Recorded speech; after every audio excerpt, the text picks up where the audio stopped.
Good evening, everyone. Wanted to take some time to say hello and wish you all a blessed evening, and hopefully you had a blessed weekend, restful weekend. I actually worked overnight last night, so my internal clock is a little bit flipped around. I also have been working quite a bit. There's a lot of hours at the hospital that are available, different people out, etc. But I did want to let you all know that I'm here and that I've been thinking about you all. So I'm out on my front porch area right now, and I like nothing better than coming out here. The only thing I like better is being out in the back where I'm actually completely outside, but this is like one of those enclosed areas in the front, so I can enjoy the outside but have a little bit of screening and not have to worry about gnats and things like that. But I wanted to let you all, first of all, enjoy some of the nighttime ambiance and also touch base. And we're going to do one of those check-ins that we talk about. I'll have my dog at my feet, or one of my dogs. I have two. This is the bigger one who's out here making sure I'm safe. And he just kind of heard my voice talking and laid down at my feet and he took a deep cleansing breath. It just sounded like he's like, okay, we're getting ready to relax. And it's so amazing how our animals are in tune with us, right? I've been going around the house and just kind of taking care of things here at home, but as soon as I picked up this phone and started talking to you all, I guess either my energy changed, my voice changed, whatever, and he just laid down, put his head down. So we're gonna do a check-in. How is everyone doing? How are you feeling? What kinds of behaviors have you seen in yourself manifest that are good coping skills, not the best coping skills?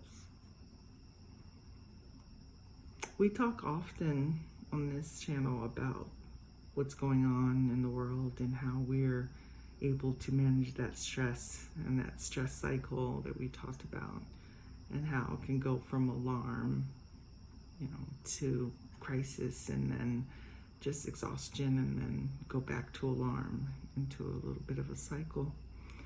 That's like a cyclone. That cycle is actually exactly like a cyclone, where it goes up and up and up. But I want to be honest with you all, something about this week just brought a peace over me that I did not even understand. I would say the last couple of weeks, the anxiety has been higher. I haven't been as focused on my tasks and on those things I've been assigned to do. I would say in the last 3 days, there has been some sort of release for me. And I talked to members of my family. Oh, by the way, I want to give a shout out to one of the members of my family. It's her birthday. We love you. We love you. Love you. You know who you are. She's in Georgia, and we love you. It's her birthday.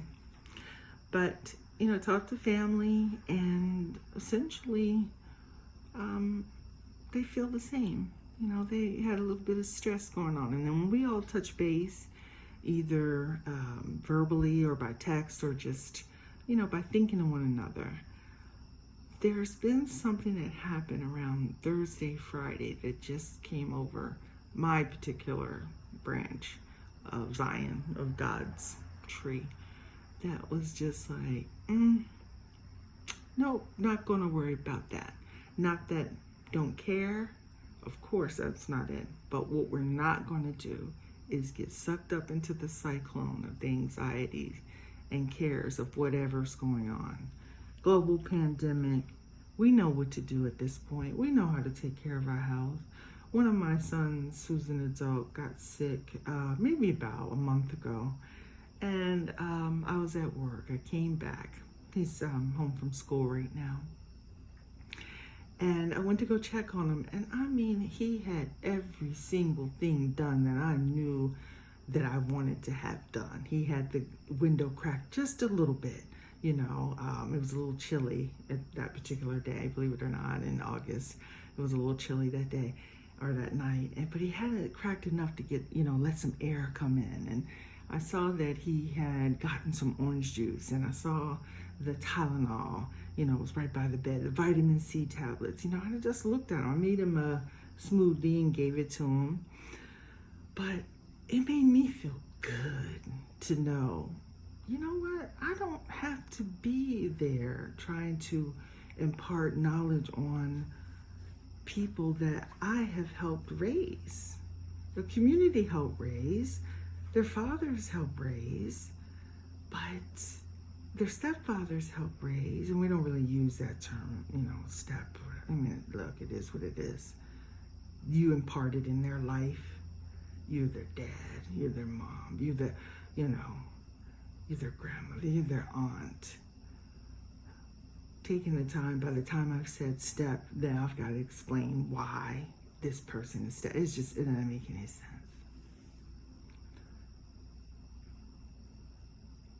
But they know. They know now.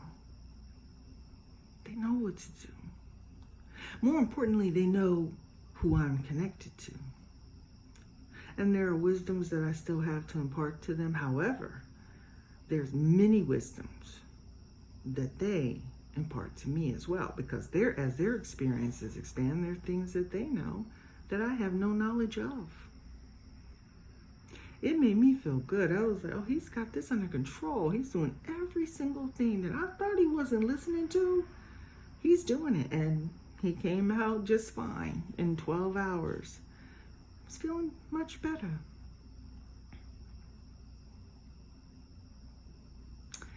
As we are moving forward and we are walking in that release, I want to remind everyone and myself to stay focused, to complete those tasks. I say this a lot, and I'm probably saying it to myself. Don't forget. Don't forget to complete those tasks that God has set about for us to do. You have to fight. You have to fight emotionally, spiritually, hopefully not physically. But if it comes down to it, you have to fight physically. You have to move things out of your way to get to what you want.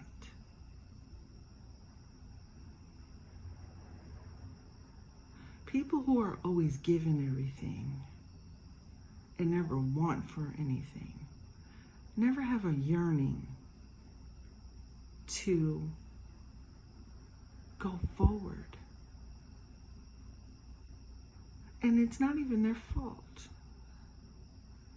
This is, we base our behaviors based on past experiences. That's how we learn about the world.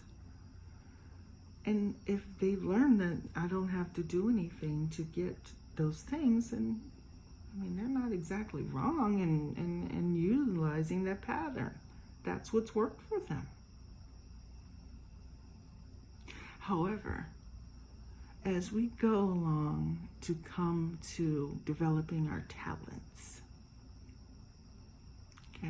our talents, we do have to fight. And the main reason we have to fight is because there's opposition. There's spiritual opposition, there's natural opposition, there's people who are jealous. There's emotional opposition, our own internal emotional opposition, saying you can't do this. Give up. This was a dream that you had, but it was a childish dream. Just give up. I was talking to another one of my children, and he was talking about a place that he worked once where it felt like the field of broken dreams, not the field of dreams, but the field of broken dreams. He got out of there. And men who were there were saying to him, get out of here, for this place sucks you dry. You have nothing but broken dreams left, and trying to get your check so you can go home to your family or yourself or whatever. Those dreams that we have, I'm not talking about childish dreams.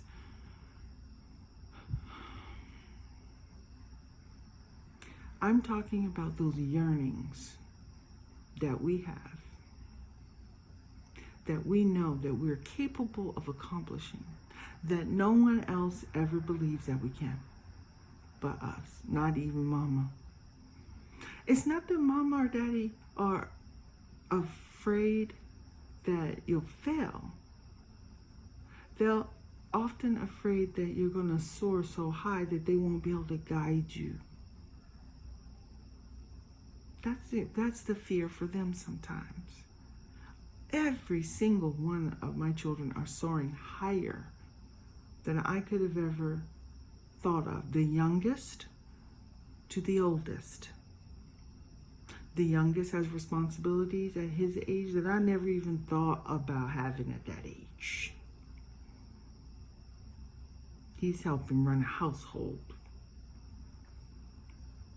All the way through, every single one of my children are soaring higher than I ever thought of at their particular age.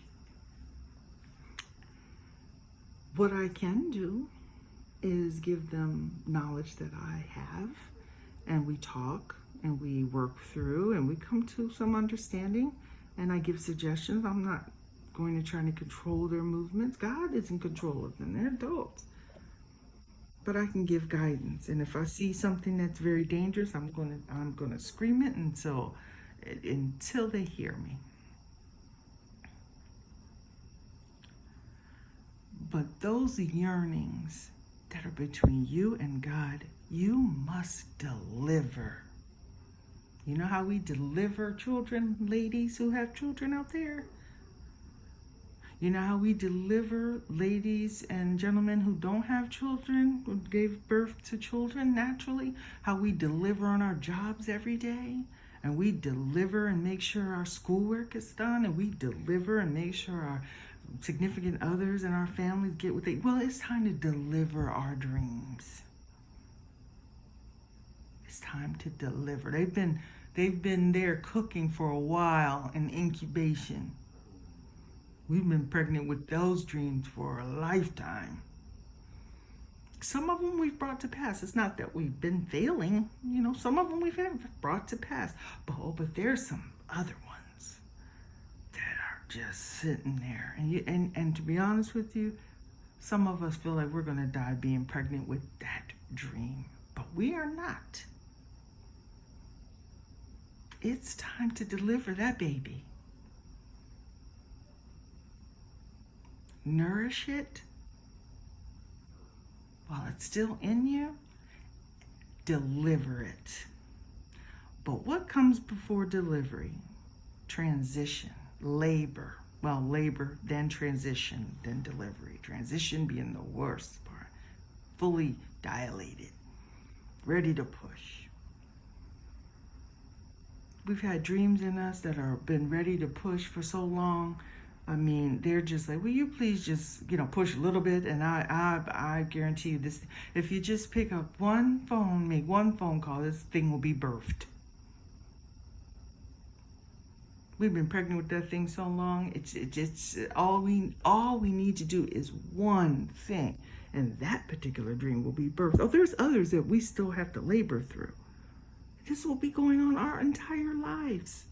I plan to be 90 and still pushing out dreams. There is no wall. That is an illusion. Stop listening to people talking about so-and-so hit the wall. I'm not talking about physically. Nobody's even thinking about that foolishness. We know we should be taking care of our personal bodies and our health and doing all we can to be the best we can. There is no wall. And if there is a wall, we're going to walk through it. With God. We're going to walk through it. Don't make me start talking about these 71-year-old people who finished medical school and nursing school that I know of, not personally, but have read about. And that person still has other dreams. They didn't just want to finish medical school. They wanted to have a practice. They didn't say, I'm going to finish medical school at 71 and go stay home. Then they want to have a practice. Then they want to treat a certain group of clientele. We have dreams. And these spiritual yearnings that must be birthed through us into the natural. We have been chosen to bring forth that particular dream. Now, what we are good at, some of us, we are the best midwives on the planet. Oh, we can help other people. We'll wipe their brow. We'll get sheets and tear them up. I don't know what they're doing. I'm a nurse. I don't even know what they're doing with those things. But oh, we can midwife somebody's dream. How many dreams have you midwifed or assisted to natural, and your dream was still inside you as you drove home? Oh, you're happy. You're happy for other people because we're people of enlightenment. We're empathic people. We care about other people. We're happy to have helped them have their dream come forward. Oh, but what about the one that's inside of you? And you, in your secret self, you go, no, there's no way in the world. It's too late. I've made too many left turns to be able to, go right. Well, if you make a left turns, you're going to get back on the right road. Accept the fact that you made a left turn. That's the biggest part of when you're lost, is accepting that you're lost. And now I need to just get out of being lost. Instead of going, I'm not lost, I know where I am, and keep getting more lost. Except, I'm lost right now. I really don't know exactly where I am. And then get back on the right road and then go forward. You're not going to lose any time. No, you're not. Because time may have passed, but time is a concept to God that is relative unto eternity. You're going to meet yourself. You're going to meet yourself that made all the right turns and did everything perfect, in quotations. You're going to meet yourself at the same crossroads, having made the left turns. God can restore. That's why. And he can speed up. That's why.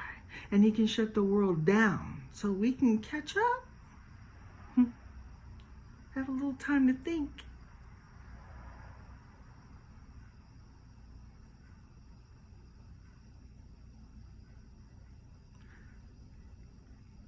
Give birth to this thing. And then give birth, nurture that. Had 4 children. Gave birth to the first one, nurtured that child. Gave birth to the second, nurtured that child as a baby, nurtured the other one as a toddler. Gave birth to the third one, took care of the other 2 as young elementary school children, and took care of the infant, and gave birth to the youngest, and took care of each one as a man at each one of their levels. So, we give birth to more than one child, or we have more than one child that God has assigned to us, whether we gave birth to it or not, or father did it naturally or not. But we can only have one dream? No. No, sir. No, ma'am. Great. You accomplished one dream. Go ahead and nurture that one as a youngster and give birth to the next one. Nurture that as an infant. Keep delivering. Deliver. It's time to deliver now. People need our gift, our talent. Multiply our talent.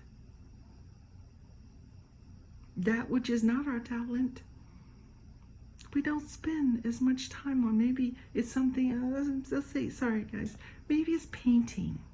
I've always wanted to paint. I can paint. I could go get an easel, put it up in here, and start painting. I don't know what kind of painter I'll be. I haven't really, applied myself to it, but I haven't really gone to any classes or anything. I'm learning about, depth and all those kinds of specific things. It's not a natural talent for me that I know of. I don't get joy when I'm doing a lot of artistic drawing or things like that. My artistic endeavors tend to be more dancing, physical. I love to move. I speak through movement and empathy and my energy that I direct toward people that I want to encourage.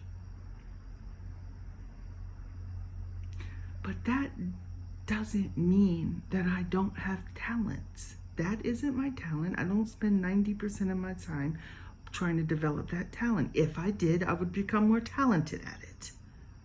I may never be gifted at it, but I would become more talented. Well, we have gifts. These are things just bestowed on us. And, then we have talents inherited from our parents, our experiences. We have dreams, we have hopes. All those things have to be nourished and cherished. Stop just assisting other people to manifest their dream. Because it's a hurting thing when you do that, and that person doesn't really give you the things that you think you should have, whatever it is. They may not even know what you think you should have from that. Maybe you don't think you should have anything. Maybe you do. But it's very risky because you're birthing someone else's dream and anticipating that your talent is going to be developed and your gifts are going to be developed through their birthing. No, ma'am, no, sir, that's not how it works. It's time to deliver, people. It's time to deliver. Stop being lackadaisical and saying, oh, well, too late for that dream. I'll go ahead and ride this out. Broken dream, wind up in the land of broken dream jobs. It doesn't matter. Broken dream jobs can be $1 million jobs. Ask the people of suicide who have $1 million jobs, multi-million-dollar careers.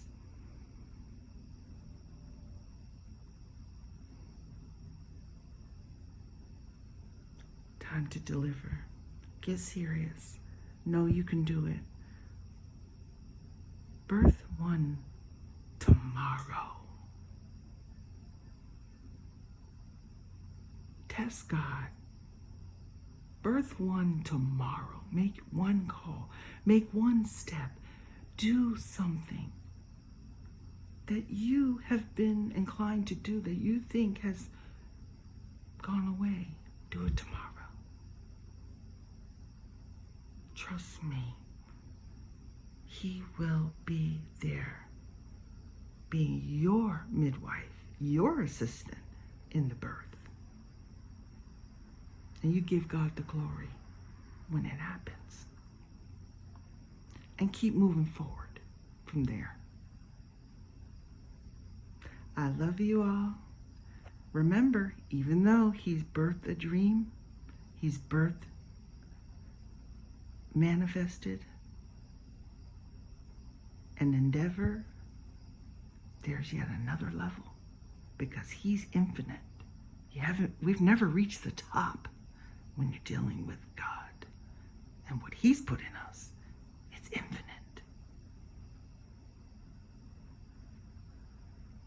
All right. I love you all. I enjoyed this. I'm probably going to sit out here a little bit longer. I'm really, really enjoying being out here. Have a blessed day tomorrow. Give birth tomorrow and nurture it. Take care. Bye-bye.